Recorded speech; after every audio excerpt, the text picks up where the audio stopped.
Pessoal, sobre essa declaração do Múcio e sobre o Múcio, eu vou chamar Rafael Felite, que tem mais informação. Felite, tudo bem? Como está? Felite, me conta, Zé Múcio esteve com Lula, queria os seus destaques aí em relação ao que o Múcio tratou com Lula. Rafael, muito obrigado mais uma vez pela presença. Oi, Léo, boa tarde a você, boa tarde a quem nos acompanha aqui no Poder Expresso. É isso, né? O presidente Lula tem se reunido com alguns ministros na casa dele em São Paulo, devido àquela questão toda da operação. E o Múcio falou, depois perguntado por jornalistas, sobre essa questão do general Walter Braga Neto, né? Que ele, sobre a prisão dele e como isso afetou nas Forças Armadas. Ele falou que houve um constrangimento por ali, como você bem relatou nas aspas da matéria, que eu até fiz mais cedo ali pro site do SBT News, as aspas do ministro Múcio, de que houve esse constrangimento, mas que isso não é porque ele deixa, de certa forma, não fala diretamente, mas ele deixa, ele explica isso durante a fala dele, que é porque alguns desses militares têm amizade com o general Braga Neto, conhecem, fizeram curso juntos, enfim, tem uma série de situações e que acaba gerando um constrangimento, né? Por ser um colega de profissão, um colega com uma carreira militar extensa, né? Que é um general 4 estrelas que está na reserva hoje, mas que, enfim, é um colega que se gerou algum tipo de constrangimento,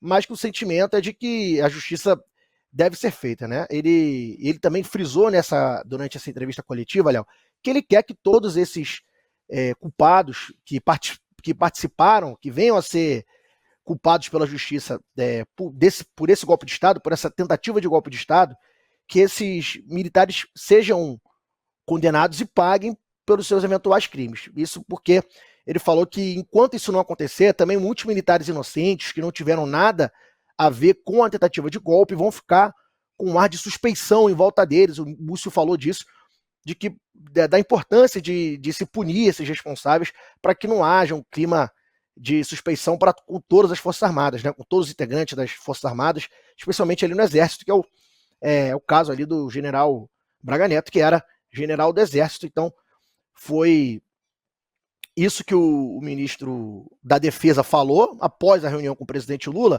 e acho que a gente tem uma sonora aí separada para a gente ouvir também a declaração do ministro José Múcio em São Paulo após a reunião com o presidente Lula.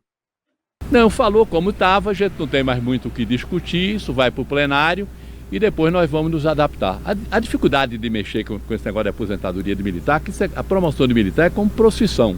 Se parar um na frente, para tudo atrás. Entendeu? Então a gente tem que ver como adequa isso, porque senão você vai ter o que eles chamam de empossamento. Vai ter alguns postos que vão ficar empossados em algum lugar.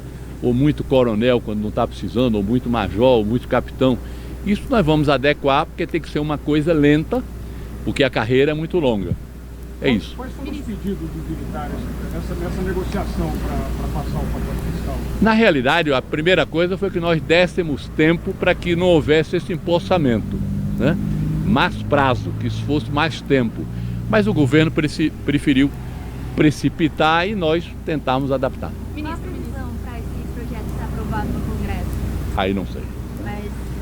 Não sei, tá lá, são muitas coisas, né? Quer dizer, tem a parte dos militares, tem as outras partes também. No nosso caso, o corte mexe mais com as pessoas, né? A gente não tem... O Ministério do Transporte corta estrada, outro ministério corta coisas materiais. No nosso caso, não. Agora, o texto enviado ao Congresso não prevê uma transição para a aposentadoria? Até olha, 20, 55 anos? Eu não sei o que é que o Congresso vai fazer. O Congresso é muito independente, muito dividido. A gente tem um Congresso conservador. Vamos ver como é que isso vai acontecer. Mas o que o governo enviou? O governo enviou que isso fosse para 55 anos, com a transição até 32. Rafael, vamos lá.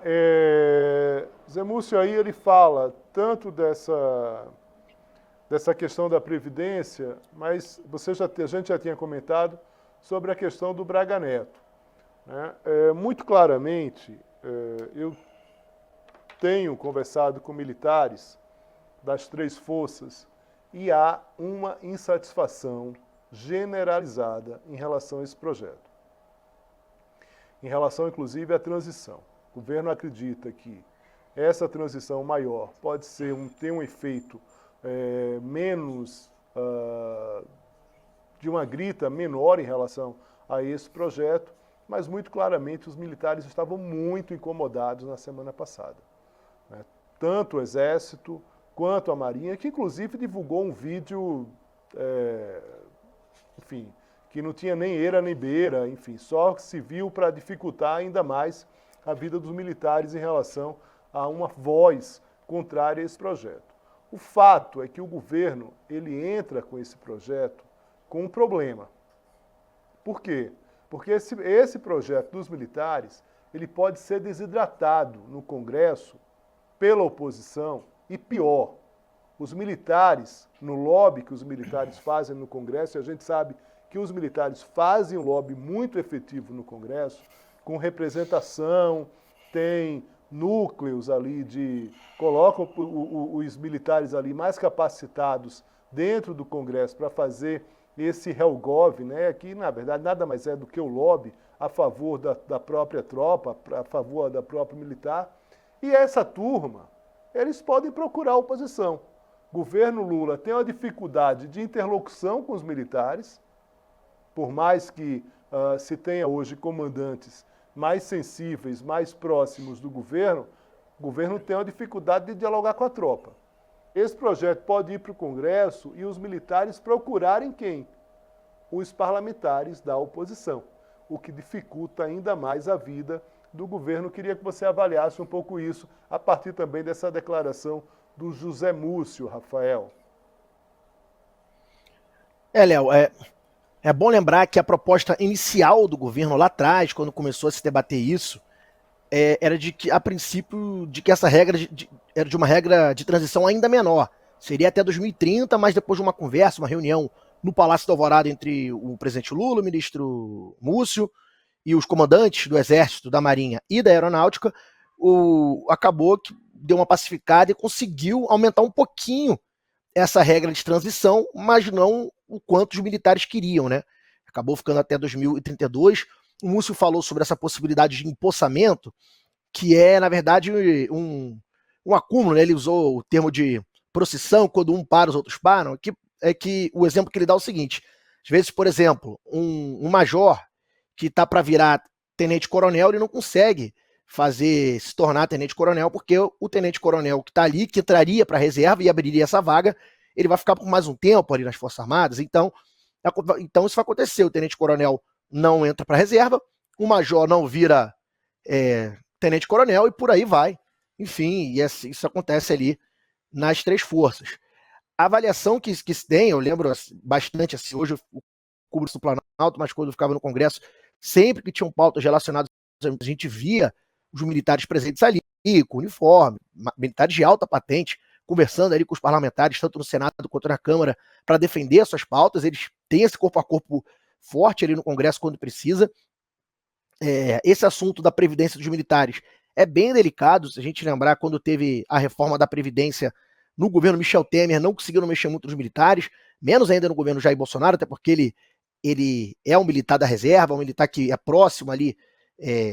Enfim, o presidente Bolsonaro tinha essa pauta militar como muito forte, e agora o governo Lula tenta mexendo de forma tímida até, né? Em algumas declarações, a ministra do Planejamento, Simone Tebet, por exemplo, defendia mudanças maiores até do que essas. E ali, a princípio, parecia que estava pacificada essa mudança dessa regra de passando ali para ter uma idade mínima de 55 anos para o militar se aposentar, e não apenas do tempo de serviço de 35 anos de contribuição, de tempo de serviço. A princípio isso estava pacificado, mas eles queriam uma regra maior de transição, justamente por essa questão do empossamento que citou o ministro José Múcio. O grande problema é que, se os militares forem procurar oposição para fazer esse lobby, é que o governo já vem enfrentando alguns problemas. A gente teve no projeto da reforma tributária, da regulamentação, por exemplo, a retirada do imposto do pecado, do imposto seletivo de armas de fogo e também de bebidas açucaradas, por uma questão ali da oposição, de interesses ali. Tivemos outros projetos que fogem à pauta do governo avançando na Câmara dos Deputados, questões como castração química, enfim. Isso numa última semana de legislativo, e com o governo repleto de pautas para aprovar, inclusive o orçamento ainda precisa ser aprovado até o fim da semana. Então, caso os militares procurem oposição para desidratar esse projeto do governo, o governo pode não ter, além dessa desidratação, que é perigosa, né, dentro desse pacote de corte de gastos, porque o governo vem sendo pressionado pelo mercado, o dólar hoje atingiu 6,20, tudo isso entra na conta. Por mais que às vezes a oposição possa pensar, por exemplo, que o corte de gastos, um parlamentar de direita, por exemplo, possa pensar que o corte de gastos em alguns setores seja positivo para o país, ele pode também querer pressionar mais o governo e tentar desidratar isso, né?